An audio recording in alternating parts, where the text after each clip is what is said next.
Hey everyone, I'm Mind, and this is set number 76145, Eternal's Aerial Assault from the LEGO Marvel Superheroes theme. This set contains 133 pieces, 2 minifigures, and retails for $9.99 in the US. So here's the main build of the set. It's one of the Deviants from Eternals, and I have very mixed feelings on this guy. On the one hand, I think he's a really unique and really fun build, but on the other hand, I don't think he's a very accurate representation of this creature from the movie. The winged Deviant in Eternals was a lot more bird-like than this. This just sort of seems to be standing up straight. It has sort of a wolf head on it, and then the wings are just sort of coming out the back. It doesn't really feel like the Deviants we saw in the movies, so in terms of accuracy, I don't think it's great, but as just like a toy and as a LEGO set, I do think it is pretty good. It's really fun, really creative, really unique. The posability is a little bit limited. You can see it is on ball joints, which is cool, but because the legs are so thin, it is pretty easy for this guy to topple over.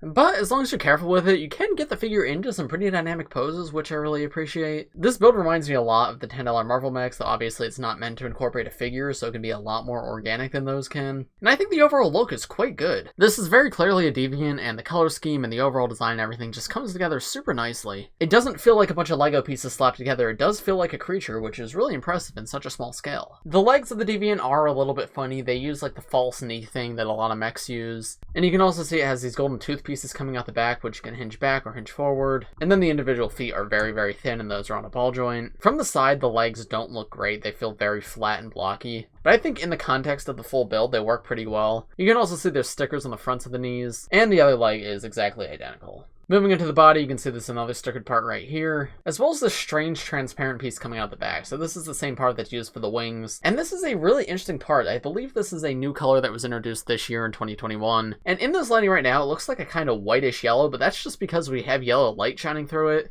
If I put my hand behind it, you can actually see it's more of a purpley blue. So in different lightings, this piece looks like a different color, which is really interesting. And it's got like this sparkly texture to it. It's super, super cool, and you get a ton of this part in this set. So honestly, this set's a great parts pack just for that one piece. Because if you have ideas for like custom builds using this part, you get so much of it here. Turning this guy back around, you can see they use these slant pieces right here to create his chest. Some more sticker details on the arms. The arms are connected in a really interesting way where it's got a ball joint coming out, but the arm itself is actually just connected like on a bar. So you can rotate this up and down, but because it's also in a ball joint, there is a bit of a range of movement there. Really unique technique. That's not something I've seen before from LEGO, but it works surprisingly well. And then they have a robot arm coming out the end and then a Wolverine claw in gold. And I do think that works well as the claws of the Deviant. And then coming up to the head, I think the shaping on this is fantastic. It looks very wolf-like. It's very impressive. They use like a battle droid body underneath. You have these tooth pieces coming up. This eyepiece is actually printed, which is cool. Unlike similar pieces in this set, which are stickered, this one is actually printed, which I really appreciate. And then he sort of has this nose coming out the front with like this tooth out the bottom. And that is on a hinge, so you can rotate that a little bit if you want. And same thing with the ears. They can go down, they can go back. The entire head itself can also be moved up or down to change where the Deviant is looking. And then finally we come to the wings, and the wings are really, really pretty. They use a ton of that piece that we talked about with the tail, and they just look gorgeous altogether, so unique. These are also on a hinge, so you can move them back, move them forward. And then if you want, you can also rotate them around the bar that they're connected to. However, if you do that a lot, they are prone to fall off, so you may have to reattach them, but it's not too big of a deal. And then the part of the wing at the very top can actually be rotated up and down. You can also rotate the entire thing at the base right here. So yeah, lots of options with the wings. As I said, I don't feel like this is very accurate to the movie. I don't think this is how the wings of this creature looked in the movie, but that doesn't mean it looks bad on the set. It's just not accurate. I still think it's a very good build. But that's about it for the Deviant, so now let's move on to the minifigures. So there's a total of 2 minifigures in the set. We have Icarus and we have Sprite.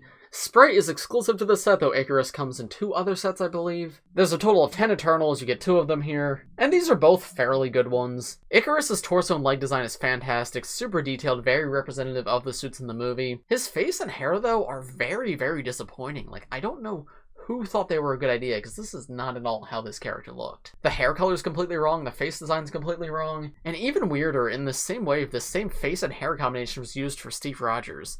So I'm not sure why they decided to go with it for Icarus as well. It's not the worst it could possibly be, but it's pretty dang bad. But of course, you can always swap out the headpiece for a more accurate one. I'm sure there's more accurate ones out there. So it's not a huge deal. The torso and legs are what's important, and I think they are pretty good. And then for Sprite, I think she's alright. Once again, I think the torso's fantastic. The short legs make sense here. That's a pretty cool color to get short legs for, too. It's like that newer teal color, which we haven't gotten too many minifigures of, so getting the short legs in that color is really cool to get. But the face and hair, once again, are nothing all too special. They work, I guess, but they're not not perfect. This is Child Hermione's face from Harry Potter, and then just like the classic J hair, which has come on so many minifigures before. And I think it's fine, represents her well enough, but again, I feel like there's better options out there. Once again, what's important is the torso, and the torso here is pretty great. Sprite also comes with an accessory of a sai and a katana.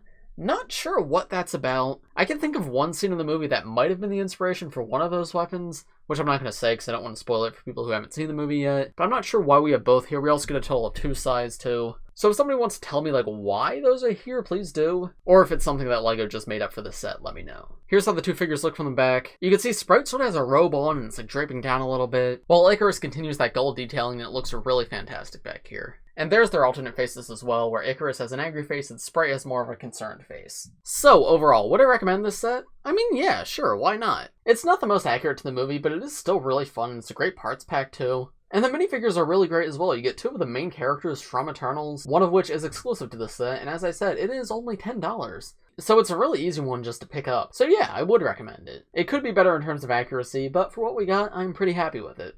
But those are just my thoughts. Let me know what you guys think of this set in the comments below. If you enjoyed this video, please press like, subscribe if you're new. I do LEGO videos like this almost every day, so if you subscribe, you'll be the first to see them. Thanks for watching, everybody, and I will see you in the next one. Bye.